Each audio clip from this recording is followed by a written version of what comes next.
बिस्मिल्लाहिर्रहमानिर्रहीम। अस्सलाम वालेकुम स्टूडेंट्स, उम्मीद करता हूँ जो आप सब खैरियत से होंगे। तो पंजाब बोर्ड की तरफ से एक प्रमोशन पॉलिसी जारी की गई थी जिसकी काफ़ी स्टूडेंट्स को समझ नहीं आ रही। काफ़ी स्टूडेंट्स इस हवाले से बार बार पूछ रहे हैं कि पार्ट 1 के एग्ज़ाम्स देने हैं, पार्ट 2 के एग्ज़ाम्स देने हैं। तो इंशाल्लाह इस वीडियो को देखने के बाद आपकी ये परेशानी ख़त्म हो जाएगी, क्योंकि स्टूडेंट्स इतने डर गए हैं कि वो मानने को तैयार नहीं, उनकी तसल्ली नहीं हो रही।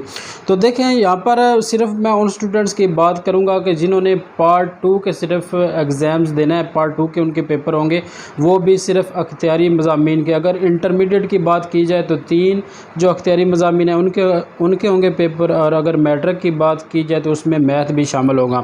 तो वो कौन से स्टूडेंट्स हैं जिन्होंने सिर्फ पार्ट 2 के अख्तियारी मज़ामीन का पेपर देना है।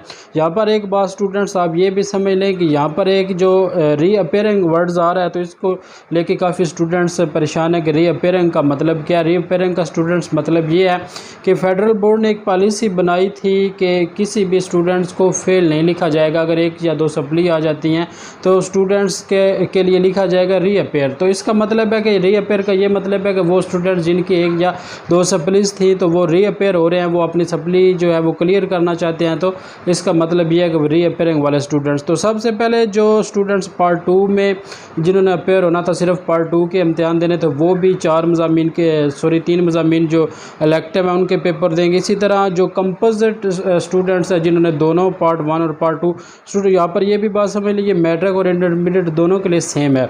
इसी तरह reappearing in part 1 and appearing in part 2, यानी कि उन्होंने सिर्फ पार्ट 2 के पेपर देने हैं, पार्ट 1 के नहीं हो रहा है। जिन्होंने रीअपेयर होना था, यानी जिनकी पार्ट 1 में सप्ली थी, तो पार्ट 2 के अगर उन्होंने पेपर दे दिए हैं तो वो आप नेक्स्ट जो उनकी कॉलेज यूनिवर्सिटी एडमिशन है उसके बारे में सोचें, पार्ट 1 का पेपर नहीं होगा। इसी तरह जो दोनों में पार्ट 1 में भी और पार्ट 2 में भी रीअपेयर हो रहे थे उनके भी पार्ट 2 के ही होंगे। इसी तरह जो पार्ट 2 में सिर्फ रीअपेयर हो रहे थे उनके भी पार्ट 2 के इलेक्टिव सब्जेक्ट्स के होंगे। इसी तरह जो इम्प्रूवमेंट कर रहे थे, अपेयरिंग हो रहे थे इम्प्रूवमेंट करने के लिए पार्ट 1 और पार्ट 2 में, तो उनके भी पार्ट 2 के होंगे। इसी तरह जो सिर्फ पार्ट 2 में अपेयर हो रहे थे तो उनके भी पार्ट 2 के इलेक्टिव सब्जेक्ट्स के पेपर होंगे। इसके अलावा जो सब्जेक्ट्स वाइज अपेयर हो रहे थे उनके भी, और इसके अलावा जो शहादतुल सानिया वाले स्टूडेंट्स हैं उनके भी।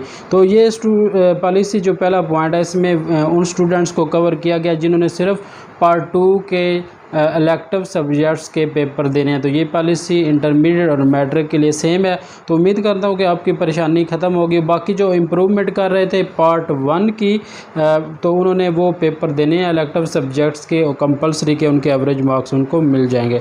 तो उम्मीद करता हूँ कि ये सारी चीज़ें हमको अच्छे तरीके से समझ आ गई। Finally thanks for watching.